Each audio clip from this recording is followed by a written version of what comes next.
जय हिंद दोस्तों।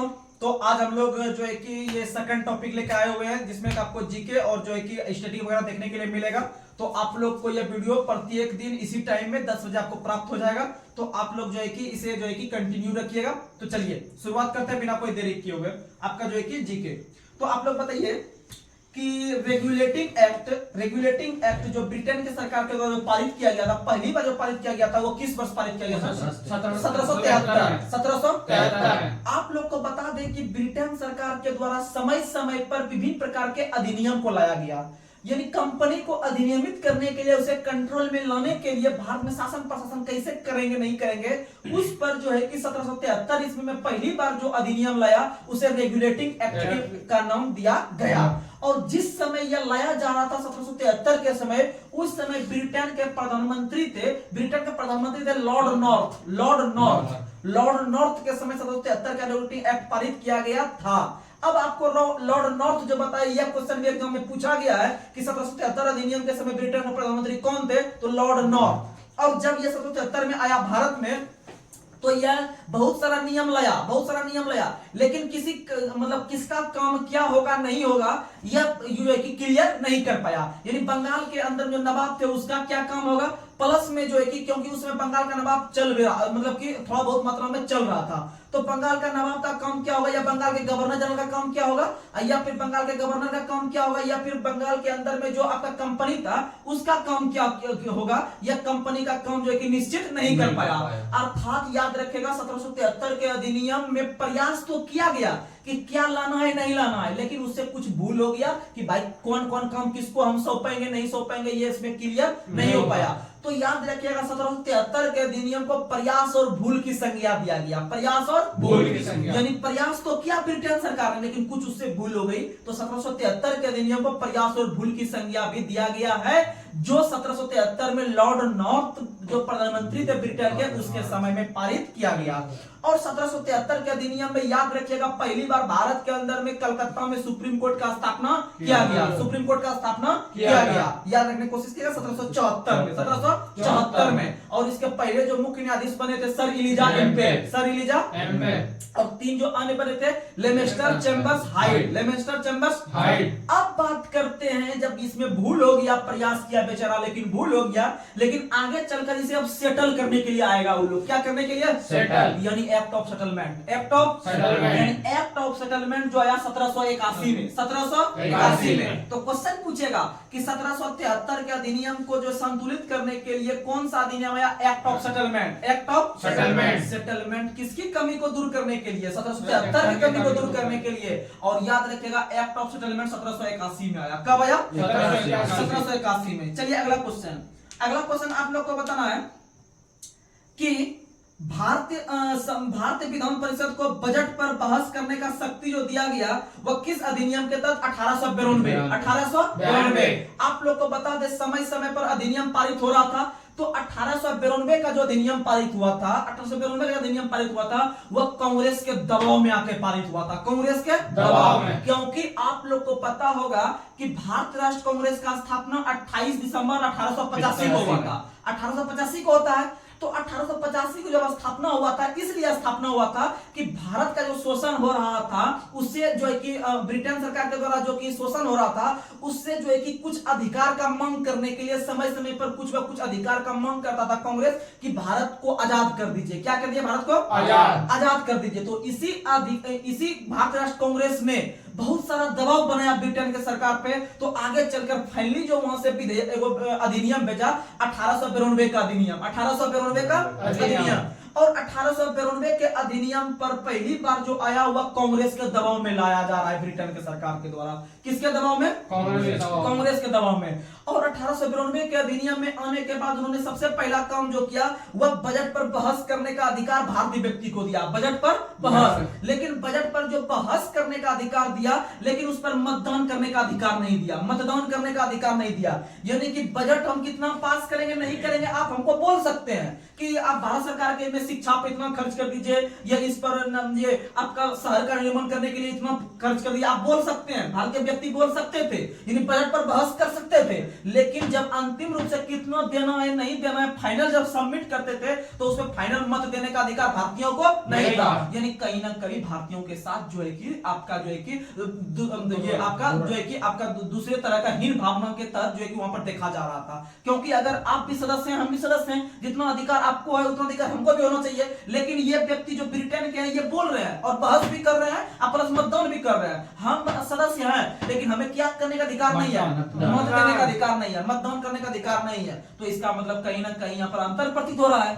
तो याद रखिएगा, पहली बार बजट पर बहस करने का अधिकार 1892 में, लेकिन इसके बाद जब अगला बार अधिनियम आएगा, अगला अधिनियम 1909 में आएगा, 1909 वाला अधिनियम में पहली बार तो बजट पे बहस बेरोन कर ही लिए थे, लेकिन मेरे पास कमी क्या रह गया था, तो इस बार याद रखेगा 1919 के अधिनियम में पहली बार, सॉरी 1909 के अधिनियम में पहली बार बजट पर बहस के साथ साथ मत देने का अधिकार, क्या देने का अधिकार, मत देने का अधिकार। इसी तरह से एक और क्वेश्चन का जो है कि वहां पर आता है क्वेश्चन 1892 में जो आता है, उस पर किसी भी व्यक्ति से या फिर उसका जो हेड रहता था उससे प्रश्न पूछने का अधिकार था। उससे क्या पूछने का अधिकार था, प्रश्न पूछने का अधिकार भारतीयों को व्यक्ति को दिया गया, लेकिन पूरक प्रश्न पूछने का अधिकार नहीं दिया गया। पूरक प्रश्न, अब यहाँ पर लड़का कंफ्यूज करेगा कि यह पूरक प्रश्न क्या होता है। तो पूरक प्रश्न का मतलब होता है हम जैसे आपसे पूछे, या आप भारत के राष्ट्रपति हैं तो आपसे हमको सवाल जवाब करने का मौका मिला,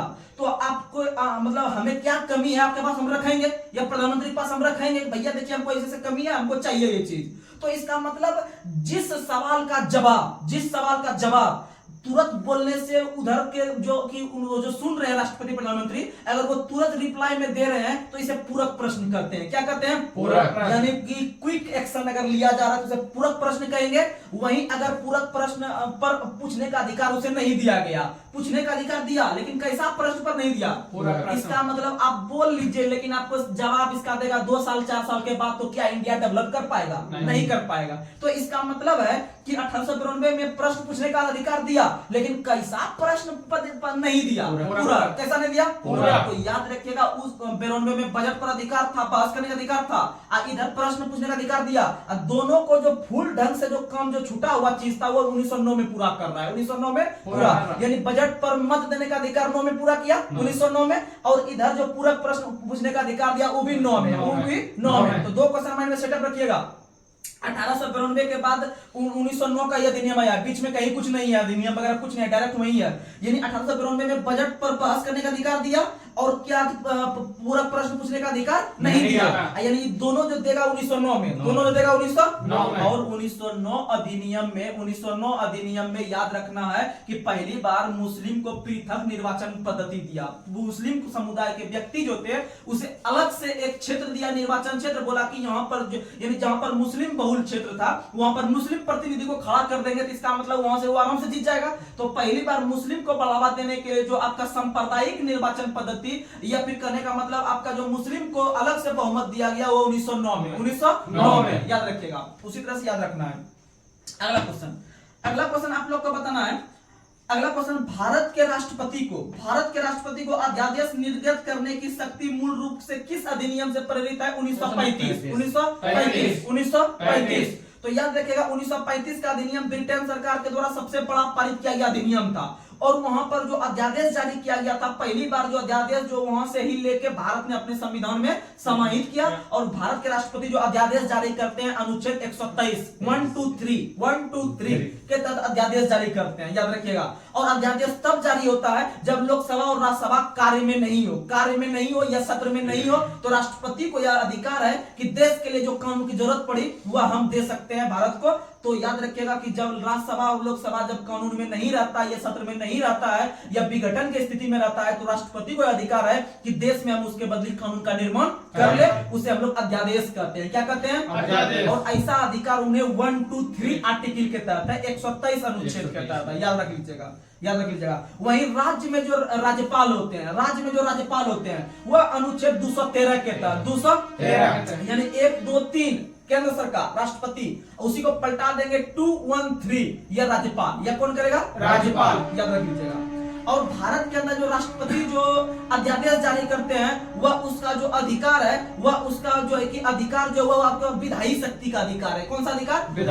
विधायी शक्ति को दर्शाता है। चलिए अगला क्वेश्चन आप लोग को बताना है कि भारत के अंदर में किस अधिनियम में पहली बार सचिव के पद का सृजन किया गया? 1858 का अधिनियम, 1858। तो याद रखिएगा 1858 का अधिनियम इसलिए महत्वपूर्ण है क्योंकि उसमें पहली बार कंपनी को निष्क्रिय कर दिया गया। कंपनी को निष्क्रिय करके या उसे समाप्त करके जो है कि वहां पर एक नया पद लाया, सचिव का पद। कौन सा पद? सचिव का पद। और कंपनी के हाथों से बागडोर छीनकर ब्रिटेन के सरकार ने वहां के राजा महाराजा या क्राउन के हाथों में दे दिया। किसके हाथों में दे दिया? क्राउन। यानी क्वेश्चन पूछेगा कि किस अधिनियम के तहत कंपनी को निष्क्रिय कर दिया या उसे अधिकार छीन लिया? 1858। छीन के ब्रिटेन के राजाओं ने अपने हाथों में ले लिया। ब्रिटेन के राजाओं ने अपने हाथों में, और अपने हाथों में लाकर एक नया पद वहां पर बनाया, सचिव का पद। कौन सा पद? सचिव का पद। और याद रखिएगा कि भारत के अंदर में 1858 में जो सचिव का पद लाया, उस सचिव के पद पर जो पहले व्यक्ति थे बैठने वाले वो स्टैनली बने थे। स्टैनली कौन बने थे? स्टैनली। वहीं अंतिम रूप में जब सचिव का पद का समाप्ति हो रहा है 1947 में आके, जब भारत आजाद हो रहा था तो 1947 तक सचिव का पद रहा है। 58 में उसका उत्पत्ति हुआ है सचिव के पद का, और 1947 तक चला जब तक देश अपना आजाद नहीं हो जाए। तो 1947 में सचिव के पद पर जो बैठने वाले अंतिम व्यक्ति थे वह थे लिस्टोवेल। लिस्टोवेल बने थे। कौन बने थे? लिस्टोवेल। यानी कि सचिव के पद पर बैठने वाले पहले व्यक्ति स्टैनली, वहीं अंतिम व्यक्ति लिस्टोवेल। अंतिम व्यक्ति लिस्टोवेल। और सचिव के पद का सृजन 1858 में, सचिव के पद का सृजन 1858 में। याद रखने का कोशिश कीजिएगा। अगला क्वेश्चन आप लोग को बताना है कि किस अधिनियम के तहत भारत के अंदर गवर्नर जनरल को अध्यादेश जारी करने का अधिकार दिया गया? 1861। 1861 और 1861 के अधिनियम में ही पहली बार आपको मंत्रिमंडलीय प्रणाली देखने के लिए मिला गया। कौन सा? मंत्रिमंडल। जैसे अभी मोदी सरकार में देखते होंगे कि अलग अलग मंत्री को अलग अलग कार्यभार सौंपा गया है। शिक्षा मंत्री धर्मेंद्र प्रधान को दे दिया है। आपका रक्षा मंत्री किसे दे दिया है? रक्षा मंत्री राजनाथ सिंह। गृह मंत्री अमित शाह। तो ये सारा विभाग जो देखने के लिए मिला था हमको भारत में पहली बार वही 1861 के अधिनियम के तहत, जिसे हम लोग मंत्रिमंडलीय प्रणाली कहते हैं, विभागीय प्रणाली कहते हैं, पोर्टफोलियो सिस्टम कहते हैं। तो ये सारा जो देखने के लिए मिला था 1861 में। और 1861 का अधिनियम लॉर्ड कैनिंग के समय पारित हुआ था। कब हुआ था पारित? और 1858 का अधिनियम भी जो पढ़े थे वह भी कैनिंग के समय, वह भी कैनिंग, क्योंकि कैनिंग का जो पर्सनल कार्यकाल था 1856 से लेकर 1862 तक, 1856 से 1862 तक था। उसी के बीच में ये दोनों जो है कि अधिनियम पारित हुआ था। और याद रखिएगा 1858 के अधिनियम के तहत ही पहली बार मुगल सत्ता को बंद किया गया। मुगल सत्ता को बंद, यानी मुगल सत्ता जो पहले से चलते आ रहा था, मुगल वंश, उसको जो है ना वो उसका छोटा छोटा शासक चलते आ रहा था, दिल्ली में बैठता था एक भवन में, तो उसको जो है पैसा भी मिलता था, पेंशन भी मिलता था। तो वो पहली बार जो पेंशन मुगल सत्ता को देना बंद किया उसी 1858 के अधिनियम के तहत। अगला क्वेश्चन याद रखना है आप लोग को कि प्रांतों में द्वैत शासन की व्यवस्था 1919 अधिनियम 1919। प्रांतों में द्वैत शासन 1919। और 1919 अधिनियम में सबसे बड़ी विशेषता यह है कि इसी अधिनियम में जो है कि आपका महिलाओं को पहली बार वोट देने का अधिकार दिया गया। 1919 अधिनियम के तहत 1926 में महिलाओं को पहली बार वोट देने का अधिकार दिया गया। और विश्व का पहला देश कौन बनता जो महिलाओं को वोट देने का अधिकार दिया? महिलाओं को वोट देने का अधिकार देने वाला विश्व का पहला देश तो वह न्यूजीलैंड था। कौन था? न्यूजीलैंड। कौन था? न्यूजीलैंड ने 1892 में 1892 में पहली बार महिलाओं को वोट देने का अधिकार दिया। लेकिन भारत ने महिलाओं को जो वोट देने का अधिकार दिया 1926 में, 1926। और यूपीएससी का स्थापना भी बताया 1926 में। और ये सारा कांड जो हो रहा है वो 1919 अधिनियम के तहत, जिसे मॉन्टेग्यू चतुर्थ सुधार के नाम से भी जानते हैं। अगला क्वेश्चन आप लोग को बताना है, कैबिनेट मिशन भारत कब आया था? 1946 में। कैबिनेट मिशन भारत कब आया था? इसका सबसे मुख्य लक्ष्य था भारत में संविधान का निर्माण करना। भारत में संविधान का निर्माण करना। और कैबिनेट मिशन में कुल 3 सदस्य थे। कितने सदस्य? यानी इसके ट्रिक बताए थे। KAL काल, K से क्रिप्स, A से अलेक्जेंडर, L से लॉरेंस, और ये आया था 1946 में। कब आया था? 1946। इसी तरह से एक है क्रिप्स प्रस्ताव जो आया है भारत 1942 में। क्रिप्स प्रस्ताव 1942 में। क्रिप्स प्रस्ताव 1942। उसी तरह से एक है अगस्त प्रस्ताव 1940। अगस्त प्रस्ताव 1940 में अगस्त प्रस्ताव। उसी तरह से एक है आपका जो है कि जो आपका 1928 में आया है साइमन कमीशन। साइमन कमीशन 1928 में, और साइमन कमीशन को जो वापस भगा रहा था लाला लाजपत राय, कौन भगा रहे थे? साइमन कमीशन वापस जाओ का नारा लाला लाजपत राय ने दिया है। किसने दिया है? और याद रखिएगा लाला लाजपत राय का एक पुस्तक बहुत फेमस है, unhappy India. Unhappy India, unhappy India. और लाला लाजपत राय ने भारत में एक पुस्तक का रचना किया है, अनहैप्पी इंडिया, और उन्होंने एक बैंक का भी स्थापना किया, bank of Punjab. Bank of Punjab या Punjab national bank, Punjab national bank. चलिए अगला क्वेश्चन। अगला क्वेश्चन आप लोग को बताना है, कैबिनेट मिशन की सिफारिश पर आपका संविधान सभा का गठन किया जाना था, तो उसमें से विभिन्न प्रकार के सदस्य को जो गठन किया गया 389 सदस्य, उसमें से भर्ती जो किया गया था 10 लाख की जनसंख्या पर। कितने लाख की जनसंख्या पर? 10 लाख की जनसंख्या पर। अच्छा, आप लोग को हम एक और क्वेश्चन पूछते हैं कि पहली बार जब संविधान सभा का गठन किया जा रहा था 389 सदस्य में से, तो उसमें भीमराव अंबेडकर का जो एक चुनाव हुआ था वो कहां से हुआ था? बंगाल से, बंगाल प्रेसिडेंसी से। कहां से हुआ था?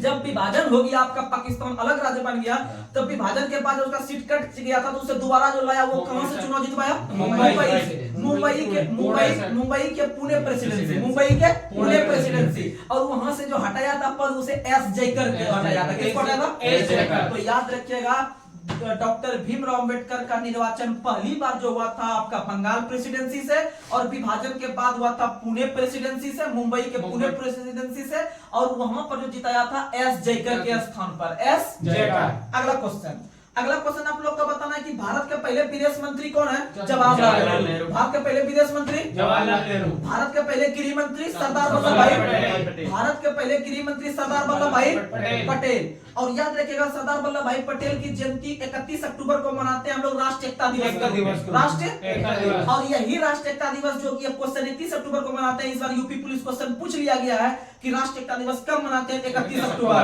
और विश्व की सबसे ऊंची मूर्ति भी आपका किसका है? सरदार वल्लभ भाई पटेल का, जो कि अहमदाबाद में, जो कि 182 फीट ऊंचा है। अगला क्वेश्चन। अगला क्वेश्चन आप लोग को बताना है कि संविधान सभा की पहली बैठक कब हुई थी? 9 दिसंबर 1946। 9 दिसंबर 1946। अच्छा, आप लोग को बताना है कि संविधान सभा की अंतिम बैठक कब हुआ है? तो याद रखिएगा, संविधान सभा की पहली बैठक 9 दिसंबर 1946 हो ही गया। संविधान सभा की अंतिम बैठक जो हुआ है संविधान के लागू होने के 2 दिन पहले, संविधान के लागू होने के 2 दिन पहले, अर्थात 24 जनवरी 1950। 24 जनवरी 1950। और याद रखिएगा, जिस दिन अंतिम बैठक हुआ था उसमें कुल 284 सदस्य ने भाग लिया था, और 284 ने सिग्नेचर भी किया था। 284 ने। तो क्वेश्चन पूछेगा कि संविधान पर कुल कितने सदस्य का हस्ताक्षर मिलता है? तो 284। 284। और 284 ने ही आपका अंतिम दिन के बैठक जो 24 जनवरी 1950 को हुआ था उसमें भाग लिया था, उसमें भाग लिया था। अब बोलिएगा कि संविधान के विभाजन के बाद 299 सदस्य बचा था, 299 बचा था, तो 299 में से बहुत सारा जो है कि देहांत भी हो गया था उस दौरान में, 2-3 साल के, क्योंकि सब एज वाले व्यक्ति थे, ज्यादा एज थे।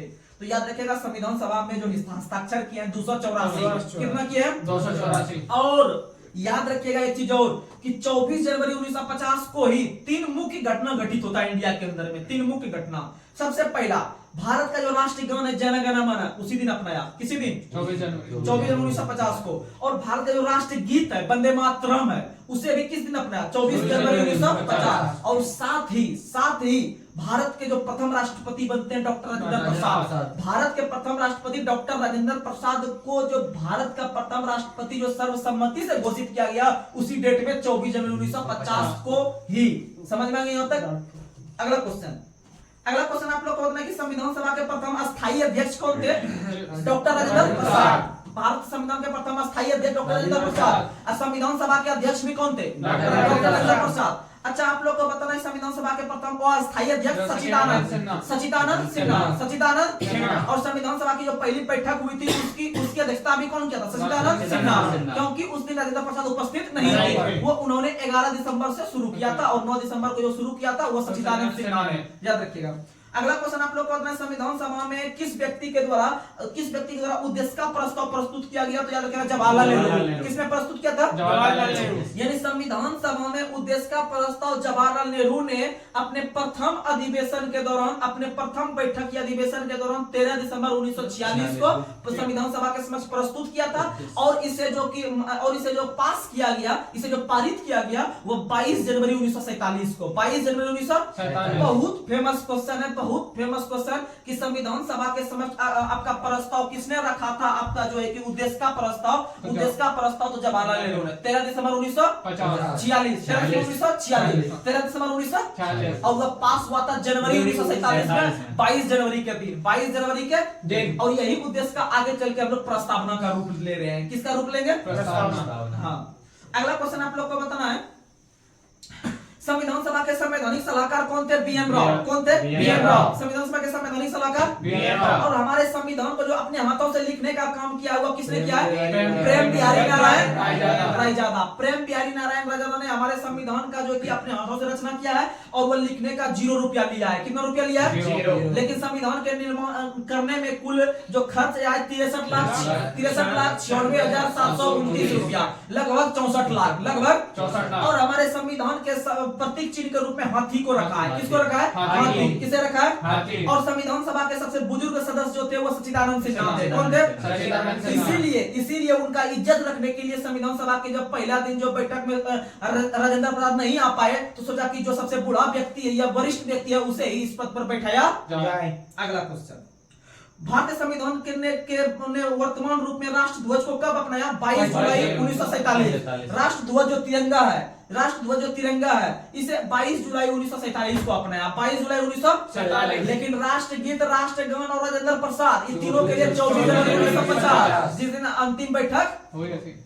अगला क्वेश्चन आप लोग को बताना है, भारत का संविधान कब स्वीकार किया गया? 26 नवंबर 1949। और हमारा संविधान बनकर भी कब तैयार हुआ था? 26 नवंबर 1949 को हमारा संविधान बनकर तैयार हुआ था और उसी दिन अंगीकृत भी किया गया। और याद रखिएगा 26 नवंबर को इसीलिए प्रत्येक वर्ष हम लोग संविधान दिवस मनाते हैं 2015 से। कब से? 2015 से। कब से? 2015। और नेपाल का संविधान भी कब लागू हुआ? 2015 से। कब लागू हुआ? 2015 से। और योगा दिवस भी मनाना कब से शुरू किया? 2015 से। कब से? 2015। प्रत्येक क्या जून? 21 जून। कितना जून? 21 जून।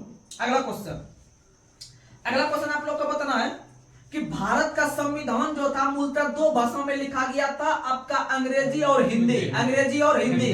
लेकिन जो मूल संविधान लिखा गया था वह अंग्रेजी भाषा में। मूल संविधान जो लिखा गया था अंग्रेजी। इसका पहली बार हमारे संविधान जो था, आपका जो संविधान सभा ने बनाया था ये इंग्लिश भाषा में बनाया था, लेकिन इसका पहली बार हिंदी में जो रूपांतरण हुआ वह 1987 में हुआ। कब हुआ? 1987। याद रखिएगा। अगला क्वेश्चन आप लोग को बताना है, संघ शक्ति समिति के अध्यक्ष कौन थे? संघ शक्ति समिति के अध्यक्ष पंडित जवाहरलाल नेहरू।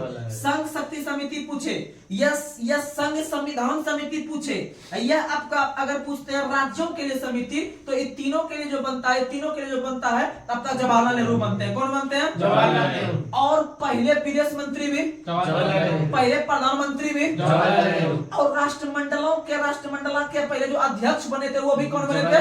जवाहरलाल नेहरू। और जवाहरलाल नेहरू ने एक पुस्तक का रचना किया है ग्लिम्सेज ऑफ वर्ल्ड हिस्ट्री। और आपका जो है कि डिस्कवरी ऑफ इंडिया भी क्या लिखा है? Jawaharlal Nehru. Discovery of India भी जवाहरलाल नेहरू। और इंडिया डिवाइडेड राजेंद्र प्रसाद। मेरे सपनों का भारत महात्मा गांधी।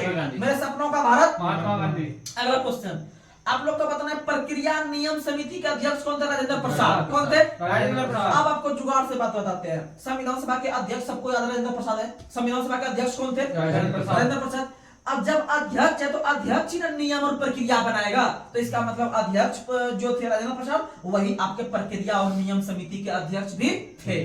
अब जिन्हें की राष्ट्रपति के रूप में सर्वसम्मति से 24 जनवरी 1950 को भारत के प्रथम राष्ट्रपति के रूप में चयनित किया गया। अगला क्वेश्चन अच्छा, अगर पूछे कि इसी से एक और चीज याद करवा देते हैं, संचालन समिति के अध्यक्ष कौन थे? तो संचालन भी कौन करेगा? अध्यक्ष। संचालन भी कौन करेगा? अध्यक्ष अर्थात राजेंद्र प्रसाद। अर्थात संचालन समिति के अध्यक्ष भी कौन थे? यानी संचालन नियम, उसके बाद फिर आपका उसका मुख्य जो अध्यक्ष था वो कौन था? राजेंद्र प्रसाद। अगला क्वेश्चन आप लोग को बताना है, संविधान सभा के कार्यों से संबंधित, यानी संविधान सभा का क्या क्या कार्य होना चाहिए नहीं होना चाहिए, इस समिति के अध्यक्ष जो थे वो थे जीबी मौलंकर। कौन थे? जीबी मौलंकर। और वही जीबी मौलंकर जो आगे चल के लोकसभा के पहले अध्यक्ष बनते हैं, लोकसभा के पहले अध्यक्ष। लोकसभा के वर्तमान अध्यक्ष हैं आपके ओम बिरला, 17वें नंबर के हैं। अब देखिएगा 18वां जो लोकसभा आगे होने वाला है आपका मार्च अप्रैल में, इसमें 18वां लोकसभा अध्यक्ष कौन बनते हैं नहीं बनते ये देखने वाली बात होगी। लेकिन वर्तमान में जो चल रहे हैं 17वें लोकसभा, इसके अध्यक्ष है ओम बिरला। और ओम बिरला का लोकसभा क्षेत्र है आपका कोटा के अंदर में, बूंदी लोकसभा राजस्थान के अंदर में, ठीक। और पहले जो बने थे जीवी मौलंकर, कौन बने थे?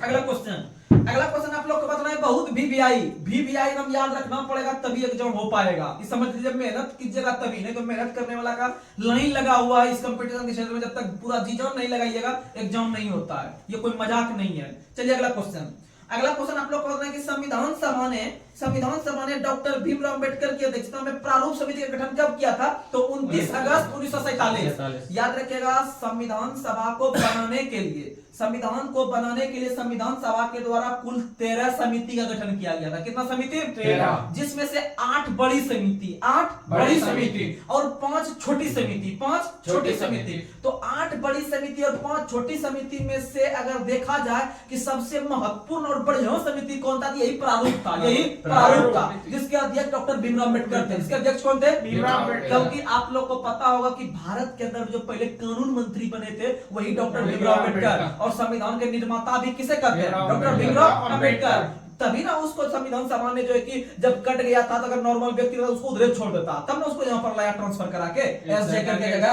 हाँ, तो याद रखिएगा कि क्योंकि आधुनिक युग के मनु के नाम से भी जानते हैं अंबेडकर साहब को। तो और याद रखिएगा कि अंबेडकर साहब के द्वारा प्रारूप समिति का जो गठन किया गया था 29 अगस्त 1947। याद रखिएगा 29 अगस्त को खेल दिवस भी मनाते हैं। 29 अगस्त को खेल दिवस बहुत बार एग्जाम में पूछा गया है। राष्ट्रीय खेल दिवस 29 अगस्त, राष्ट्रीय खेल दिवस 29 अगस्त, लेकिन विश्व खेल दिवस 6 अप्रैल। विश्व खेल दिवस 6 अप्रैल, क्योंकि 6 अप्रैल को एक और दिवस मनाते हैं, भाजपा का स्थापना दिवस। भाजपा जो बीजेपी पार्टी है उसका स्थापना भी 6 अप्रैल को। अब इसमें लॉजिक से याद करवाते हैं, भाजपा का स्थापना दिवस 6 अप्रैल को, और भाजपा पूरे विश्व लेवल पर खेल कर रहा है, पूरे विश्व लेवल पे खेल कर रहा है, क्योंकि ये विश्व की सबसे बड़ी पार्टी बन चुकी है भाजपा। पूरे विश्व की सबसे बड़ी पार्टी भाजपा है, इसीलिए विश्व खेल दिवस और भाजपा दिवस 6 अप्रैल। कितना अप्रैल? 6 अप्रैल। लेकिन राष्ट्रीय खेल दिवस 29 अगस्त। कितना? 29 अगस्त। क्योंकि मेजर ध्यानचंद का जो जयंती मनाते हैं हम लोग 29 अगस्त को मनाते हैं। कब मनाते हैं? क्योंकि हॉकी के जादूगर के रूप में किसे जानते हैं? मेजर ध्यानचंद। एक हॉकी स्टेडियम भी है जो कि लखनऊ में, कम है लखनऊ में, याद रखिएगा। और बिरसा मुंडा जो आपका जो फुटबॉल का जो स्टेडियम बना है वो भुवनेश्वर में बना है, राउरकेला भुवनेश्वर में के पास है, राउरकेला में बना है आपका बिरसा मुंडा, जो कि सबसे बड़ा हॉकी स्टेडियम है, याद रखिएगा। अगला क्वेश्चन आप लोग को बताना है, प्रारूप समिति जो बोले स्थापना 29 अगस्त 1947, और प्रारूप समिति में कुल 7 सदस्य थे। कितना सदस्य? 7 सदस्य। और इसमें राजेंद्र प्रसाद नहीं थे, नहीं थे। तो याद रखिएगा, क्वेश्चन यही पूछता है कि प्रारूप समिति में निम्न में से कौन एक सदस्य नहीं थे? ऑप्शन में राजेंद्र प्रसाद देगा, आप लोग को मानना है राजेंद्र प्रसाद। इन्हें क्यों अध्यक्ष थे मेन का, तो समझिए वो भी इसमें था, इसमें वो नहीं था। समझ में आ गया? और प्रारूप समिति का स्थापना 29 अगस्त 1947 को हुआ था, और प्रारूप समिति में कुल सदस्य 7 था। कितना था? 7। और सबसे महत्वपूर्ण समिति भी कौन थी? प्रारूप समिति। और प्रारूप समिति को हम लोग पांडुलेखन समिति भी कहते हैं। प्रारूप समिति को पांडुलेखन समिति के साथ साथ इसे मसौदा समिति भी कहते हैं। क्या कहते हैं? मसौदा। और मसौदा समिति के साथ साथ इसे ड्राफ्टिंग कमेटी भी कहते हैं। क्या कहते हैं? Drafting committee. तो आज का लास्ट सवाल आप लोग से पूछ रहे हैं कमेंट में, तो आप लोग ध्यान दीजिएगा। कमेंट बॉक्स में जो है कि बहुत सारा लड़का जवाब देते हैं, और इससे में हमें बहुत खुशी मिलती है कि आप लोग मेरा पूरा वीडियो देखते हैं। देखने के बाद कमेंट बॉक्स में कमेंट करते हैं, तो हमें ये एक अगले दिन एक नई ऊर्जा के साथ आप लोगों के समक्ष हमें उपस्थित होने का मौका मिलता है। तो आइए आप लोग के लिए हम एक सवाल पूछते हैं, जो आप लोग इसका जवाब दीजिएगा। आप लोग को बताना है कि भारत के पहले रक्षा मंत्री कौन थे? भारत के पहले रक्षा मंत्री कौन थे? आप लोग इसका जवाब कमेंट बॉक्स में दीजिएगा। तब तक के लिए धन्यवाद। अगर किसी तरह का आपको सीट में नंबर नहीं आ रहा है या फिर किसी तरह का प्रॉब्लम है, तो आप लोग को जो है कि हमें डायरेक्ट संपर्क कर सकते हैं। आपको बताया जाएगा कैसे करना है नहीं करना है। तो आप लोग जो है कि अधिक से अधिक लोगों को इसमें जोड़ने का प्रयास कीजिए। इसलिए जोड़ने का प्रयास कीजिए क्योंकि आजकल जो है पढ़ाई जो है कि बहुत सारा बच्चा बड़े लेवल पे नहीं कर पाता, उतना पैसा नहीं लगा पाता, है वो सक्षम नहीं है अपने जो है कि आर्थिक स्थिति के कारण, तो आप लोग इस चैनल को जो है कि उनके बारे में बताइए कि इस चैनल पे पढ़ो तो कोई दिक्कत नहीं है, आराम से उनका तैयारी धीरे धीरे एक लेवल में बन जाएगा और वो भी जो है कि अपने माँ बाप का सपना पूरा करने में जो है कि कोई कसर नहीं छोड़ेगा। तब तक के लिए धन्यवाद।